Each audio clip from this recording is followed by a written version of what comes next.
더불어민주당이 오늘 이동관 방통위원장과 손준성, 이정섭 검사에 대한 탄핵안을 단독 처리할 걸로 보입니다. 여야의 대치 분위기가 격화되고 있는데요. 자, 오늘 국민의힘 입장 들어보겠습니다. 국회 과방위 소속이시죠? 국민의힘 홍석준 의원 나오셨습니다. 어서 오십시오. 예, 안녕하십니까. 어제 철야 농성 하셨어요. 예, 그래서 지금 수염도 못 깎고 지금 네네, 왔습니다. 급하게 들어오셨어요. 예. 예. 뭐 A조, B조 나눠서 이렇게 밤샘 농성하셨다는데 네. 밤 새신 거예요, 진짜로? 예, 밤 샜는데 로텐더홀에서 네. 이제 국회 본관에 들어가면은 이제 본회의장 그 현관을 이제 로텐더홀이라 합니다. 네.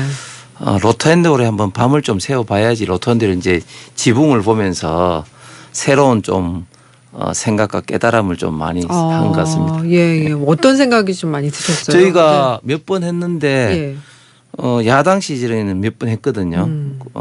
뭐 검수완박 때도 그렇고 많이 했는데 네. 여당 때는 안 할 줄 아는데 이제 여당으로서 이제 처음 했는데 우리 국회가 좀 더 타협과 그리고 원칙을 좀 지켰으면 좋겠는데 이렇게 항상 끝으로는 이게 숫자에 의해서 밀어붙이는 이런 현실이 좀 안타깝기도 하고 예. 빨리 이런 것들이 조금 개선될 수 있는 그런 어떤 문화나 그런 여러 가지가 좀 정착이 좀 됐으면 좋겠습니다. 예.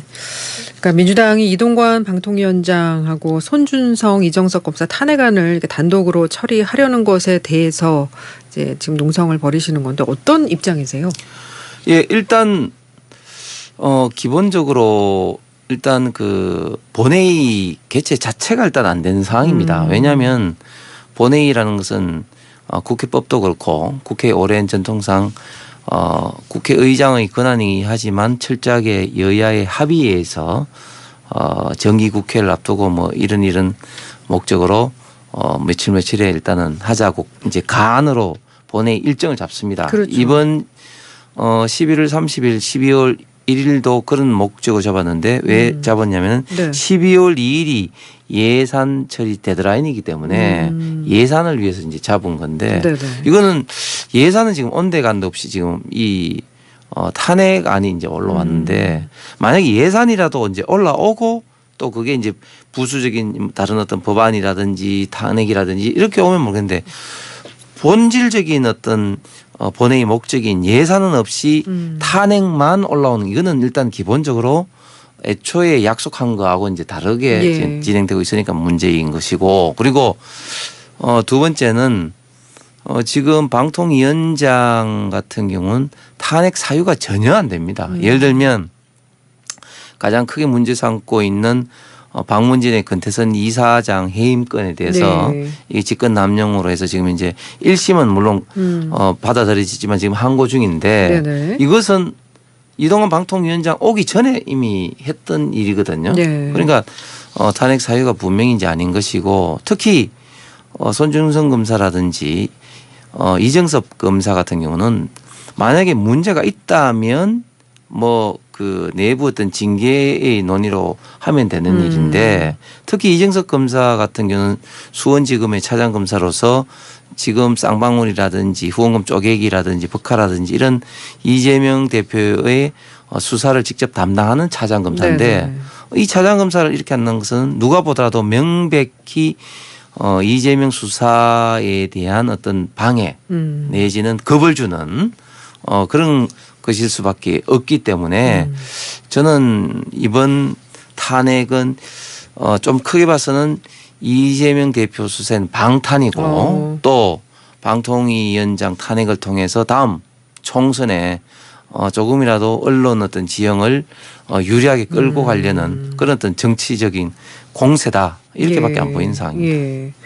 그 민주당이 이번에 탄핵소추안을 재발의를 하면서 이동관 위원장에 대한 탄핵안에 검찰청법 규정이라고 그래서 거기에 의해서 탄핵을 한다 이렇게 써내서 이거 복사해서 붙여넣기 한 거 아니냐. 검사들 탄핵안 발의하면서 그거 그냥 긁어다 붙인 거 아니냐 뭐 이런 비판 받고 있는데 이 부분은 어떻게 보셨어요? 예.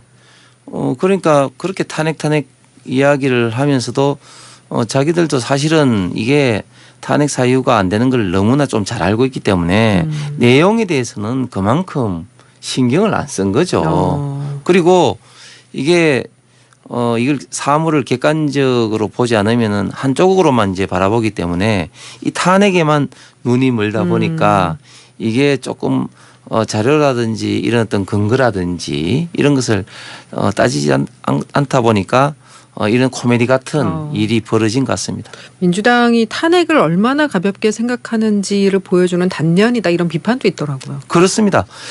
탄핵이란 것은 헌법상의 국회의 권한이긴 하지만 삼권 분립을 예외적인 사항으로 예. 국회가 사법적인 조치를 취할 수 있는 건데 헌법에는 분명히 직무를 수행함에 있어서 헌법과 법률의 중대한 위반이라고 딱 명시를 했기 때문에 굉장히 엄격한 조건이 붙여져 있고 그것 때문에 지금까지 정부 수립 이후에 탄핵이 그렇게 많지 않았습니다. 그런데 이번에 지금 민주당이 정권을 뺏기고 야당이기 때문에 본인이 갖고 있는 권한을 뭐 100% 하기 위해서 계속해서 탄핵을 남발을 지금 하고 있는데 이상민 전 장관의 탄핵도 그렇고 그런데 이런 것들이 기각되고 난 다음에는 사과 한마디도 없습니다. 사과 한마디도.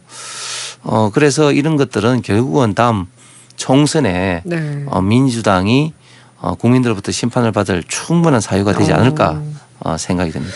그 지난번에는 이 필리버스터를 전격 철회하면서 탄핵 그 상정 자체를 무력화시키는데 성공하셨는데 이번에는 어떻게 저지할 방법이 있습니까? 어떻게? 사실상 저희들이 저지할 방법이 없습니다. 국회 선진화법 이래로 뭐 저희가 국회의장이 그 단상을 둘러싼다든지 뭐 의사봉을 잡는다든지 그렇게 할 수는 없기 때문에 네.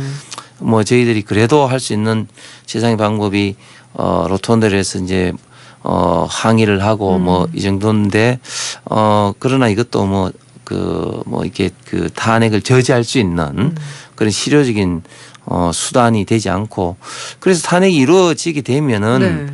온전히 그 피해는 국민들에게 보는 거거든요. 대표적으로 방통위원장 같은 경우는 지금 KBS 등 지상파 종편 재허가를 앞두고 있는데 이게 재허가를 앞두고 있는 방송국이 수십 개가 됩니다. 네. 이렇게 되면은 결국 재허가를 받을 기간 내에 재허가를 받지 못하면 다 KBS 같은 경우를 비롯해서 방송국이 이제 무허가 불법 방송을 하게 되고 여기에 대해서 제3자가 문제를 삼기 시작하면 법원도 그 방송을 중단할 수밖에 없는 그런 어떤 상황에 몰리게 되거든요.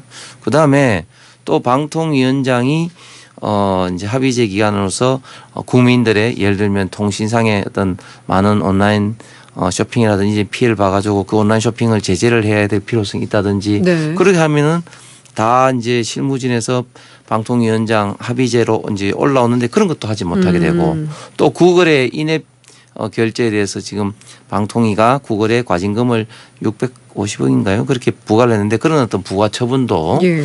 못하게 되고 그래서 그 피해는 고스란히 국민들에게 올 수밖에 없는 그런 상황입니다.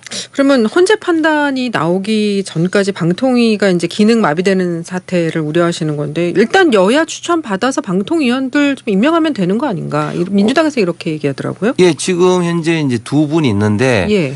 사실은 이제 그 동안에는 이제 최민희 이제 의원 때문에 근데 최민희 의원이 이제 사퇴를 사퇴했죠. 했기 때문에 예. 빨리빨리 후속으로 그렇게 이제 돼야 되는데 이제 또 중요한 건 뭐냐면은 방통위원이 복수로 있다 할지라도 방통위원장이었기 때문에 여전히 문제가 남는 겁니다. 윤석열 대통령이 오늘 그 방송 3법 노란봉투법 거부권 행사할 걸로 전해지고 있는데 이렇게 되면은 사실 여야 갈등이 더 또 키우는 셈이 되는데 앞으로 예산안 논의라든지 국회가 더 어려워지는 거 아닙니까? 그렇습니다. 그게 사실은 노란봉투법이라든지 방송 3법도 충분히 좀 더 논의를 해 나가야 될 사항인데 네. 민주당에서 정략적으로 결국은 윤석열 정부가 받아들일 수 없다. 그리고 거부권을 행사할 수 없으면 거부권을 행사를 하게 되면 윤석열 정부의 좀 불통 이미지가 더 씌운다. 이런 어떤 전략으로 지금 이제 이 내능 그라고 이제 생각을 하기 때문에 네네. 저는 여야 간에 이런 어떤 정치적인 어떤 목적을 떠나서 정말 대화와 타협을 할 수 있는 그런 어떤 프로세스를 가져야 되는데 지금 국회에서는 민주당이 너무 과도한 의석을 차지하다 보니까 민주당이 무조건 밀어붙이면 통과가 되는 네네. 이런 구조 하에서 국회가 정말 마비가 되고 국정이 혼란에 지금 빠지고 있다고 생각이 듭니다. 예, 알겠습니다. 당 내부 얘기도 좀 해보겠습니다. 어제 인유한 혁신위원장이 나를 공관위원으로 추천해달라 이 얘기 듣고 어떠셨어요? 저도 사실 그 뉴스를 보고 깜짝 놀랐습니다. 네네. 인유한 위원장이 이거 전혀 새로운 카드를 던지셨구나. 그랬는데 인유한 위원장이 좀 진심은 알겠습니다. 본인이 여러 가지 이제 어젠다로 던졌던 것들 특히 이제 희생에 대해서 최고 당의 지도부에서 너무 좀 무관심하다. 그렇기 때문에 결국은 이제 그것을 이제 하기 위해서라도 본인이 좀 공관위원장으로 좀 추천해달라 이런 어떤 뜻으로 이제 말씀을 하신 것 같은데 예. 그런데 조금 아쉬운 것은 공관위원장이라는 게 굉장히 총선에서 중요한 자리고 또 민감한 자리이기 때문에 공관위원장이 어떤 사람이 선택되는 데 따라서 총선의 이제 승패가 좌우가 종종 됩니다. 네네. 지난번 21대 때 김용호 위원장이 맡아서 사실은 물갈이를 한다는 명분으로 현역을 많이 컷오프를 시켜서 많이 이제 물을 빼는 건 성공했지만 결국은 물을 채우는 과정에서 많은 문제점을 노출해서 지난번 총선에 참패를 했다고 네네. 저희 당 내외 분들이 많이 이야기를 하고 계시는데 그만큼 사실은 민감한 자리인데 그런 자리에 대해서 좀 본인의 순수한 의도는 있다고는 하지만 너무 좀 적극적으로 예. 좀 말씀을 하신 것은 좀 당내에서 많은 좀 우려를 좀 사고 있는 그런 상황인 것 같습니다. 즉흥적이었다는 말씀은 혼자만의 생각이었다는 생각 그 지금 말씀이세요? 현재까지는 김기현 대표가 거절을 하신 걸 단칼에 봐서는 거절. 거절하신 걸 봐서는 예. 김기현 대표라든지 좀 물밑 좀 접촉 대화 이런 것들이 좀 없었거나 부족하지 않았나 좀 예. 생각이 듭니다. 물밑 접촉보다는 오히려 어제 그 한동훈 원희룡 비대위원장까지 인유한 위원장이 언급을 했잖아요. 이렇게 되면은 김기현 대표는 물러나라는 거 아닌가요? 그 뜻 아닌가요? 그러니까 비대위원장 언급했다는 것은 곧 김기현 대표 거취를 언급한 것이고 네. 거기에 대해서 더 이제 김기현 대표가 좀 섭섭한 생각도 드셨겠고 좀 전혀 어떤 이야기가 없는 상황에서 당황하셨겠죠. 그래서 그런 여러 가지 좀 점들이 조금 물밑 좀 대화가 좀 부족한 것이 좀 아닌가 생각이 듭니다. 예. 인유한 위원장이 그 희생을 다시 한번 다음 달 4일, 그러니까 오는 4일이죠. 오는 4일까지 최후 통첩을 시일로도 제시를 했는데 이게 받아들여질까요? 어떻게 보세요? 저는 예. 지금 혁신위에서 제시한 그 통합, 희생, 미래 세 가지 키워드는 우리 당에서 지금 받아들일 수밖에 없는 즉 선택의 문제가 아니고 받아들일 수밖에 없는 요소라고 생각을 합니다. 그리고 이 문제에 대해서는 다들 좀 정도의 차이, 시기의 차이는 있지만 다들 공감하는 분위기입니다. 지도부와 중진, 친윤계 불출마나 험지 출마 이 부분에 대해서도 공감대가 있습니다. 그렇습니다. 예, 왜냐하면 총선 때마다 항상 좀 폭은 다르지만 그렇게 왔었고 네. 이제 그런데 이제 그렇게 이제 전반적으로 받아들이더라도 이제 두 가지 요소를 생각해야 되는데 첫 번째는 과연 본인이 험지 출마나 불출마를 했을 때 이게 당의 총선 승리에 얼마만큼 도움이 되겠느냐 하는 문제하고 그다음에 또 시기의 문제도 좀 예. 중요한데 사실 우리나라 국민들이 항상 좀 보면은 빨리빨리 문화가 기억에도 적용이 돼서 빨리 잊어먹는 경향이 있죠. 그래서 과연 언제 불출마 내지는 험지 출마하는 것이 좀 나름대로 최대 효과를 이끌 것이냐 이런 어떤 문제에 대해서도 다들 고민을 하고 좀 계시는 상황이죠. 예를 들면 김기현 대표도 밥을 급히 몸이 체한다는 그런 표현도 하셨고 했는데 네. 그런 어떤 면에서 조금 차이가 조금 있는데 그러면서 너무 인유한 위원장이 자꾸 이제 최후 이 시기를 자꾸 이제 이렇게 정하시는 게 제가 볼 때는 조금 기술적으로 조금 문제가 있지 않나 좀 생각이 듭니다. 아무래도 혁신이 임기 내에 뭔가 좀 성과를 내고 싶은 그렇습니다. 그 마음이 예. 본인은 이제 그런 생각 때문에 조금 시기를 정하고 하는 건데 다른 사람이 봤을 때는 좀 재촉하는 것 같고 그리고 인요한 위원장이 재촉해서 그게 좀 이렇게 한다는 것도 어떻게 보면 당의 중진으로서는 조금 좀 체면이 좀 빠지는 그런 어떤 생각도 하실 수가 있죠. 그럼 혁신이가 제시한 이 희생이라는 이 키워드는 지금 뭐 당장에 할 수는 없지만 동력을 계속 유지하면서 아마 총선이 그렇게 가게 될 거다. 그렇습니다. 그렇게 보시는 네. 건가요? 알겠습니다. 윤석열 대통령이 어제 대통령실을 3실장 6수석 체제로 개편을 했잖아요. 수석 5명을 전원 교체했습니다. 굉장히 이례적인데 뭐 총선 준비를 위한 이유도 있겠지만 아무래도 이번에 그 엑스포 부산 유치가 큰 표차로 또 실패로 돌아가면서 정보를 오도한 참모들을 교체해야 될 필요성 이게 반영됐다고 볼 수 있을까요? 네, 저는 그 부분도 아주 중요하게 반영됐다고 봅니다. 네. 대통령께서도 직접 대국민 사과를 하셨고 사실 사우디 얼머니를 앞세운 데서 사실 이기는 사실은 쉽지 않으리는 건 누구나 알고 있지만 네. 그러나 막판에 갈수록 뭐 대역전극이 가능하다는 등 그런 식으로 좀 판단을 좀 한 것에 대해서 대통령께서도 상당히 좀 심각하게 받아 들이셔서 사과를 하신 것 같고 그리고 그 다음에 이번에 정책실장은 예. 그런 면에서 어떤 정책에 어떻게 보면 좀 통일성과 좀 일관성을 유지하기 위해서 그래야 되는데 지금 그러면서 이제 이관석 국정기획 수석 자리를 없애면서 정책실장으로 이제 통화를 하기 위해서 네네. 그렇게 이제 제도를 만든 것이다. 그렇게 좀 이해가 됩니다. 예. 이어서 개각도 또 있을 거잖아요. 네. 그 책임론하고 맞물려서 개각 폭이 더 커질 수 있을까요? 이 문제는 개각은 뭐 그거하고는 그 2030 엑스포하고는 좀 별개로 좀 움직일 수밖에 없는 그런 좀 상황이고 지금 이런저런 이후로 총선에 좀 나가실 분들이 많은 네네네. 상황에서 개각을 할 수밖에 없고 그동안 사실상 본격적인 개각이 뭐 물론 이제 소규모는 있었지만 없었으니까 그동안 좀 미뤄놨던 그런 어떤 장관 인사까지 이번에 개각에 좀 포함되기 때문에 개각의 폭이 좀 커지지 않을까 예상합니다. 박진 외교부 장관은 이번 좀 엑스포 참패로 인해서 경질성 좀 교체가 필요하다는 지적이 있는데 그 부분은 어떻게 보세요? 그 부분이 이제 박진 장관이 엑스포도 관계가 되지만 또 이제 장관으로서 이제 다음 총선 또 차출설 이런 거하고도 좀 맞물려 있는 이런 어떤 문제인데 지금 아직까지 박진 장관은 어떻게 될지 조금 뭐 100% 정해지지 않은 것으로 보이십니다. 좀 가능성이 있다 네. 이렇게 보시는 네. 거네요. 예.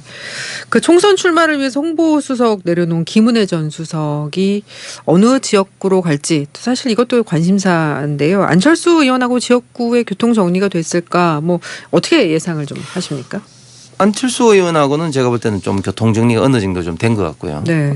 그럼에도 불구하고 김은혜 수석 입장에서는 본인이 전 지역구는 아니라 하더라도 이제 성남의 다른 어떤 지역구를 희망하지만 또 당에서는 좀 더 김은혜 수석이 또 대중적인 뭐 인기도 이런 것 때문에 경기도에 좀 전략적으로 중요한 뭐 수원이라든지 이런 것이 지금 논의 중이기 때문에 네네. 이런 부분이 좀 교통 정리가 필요할 것 같습니다. 예, 알겠습니다.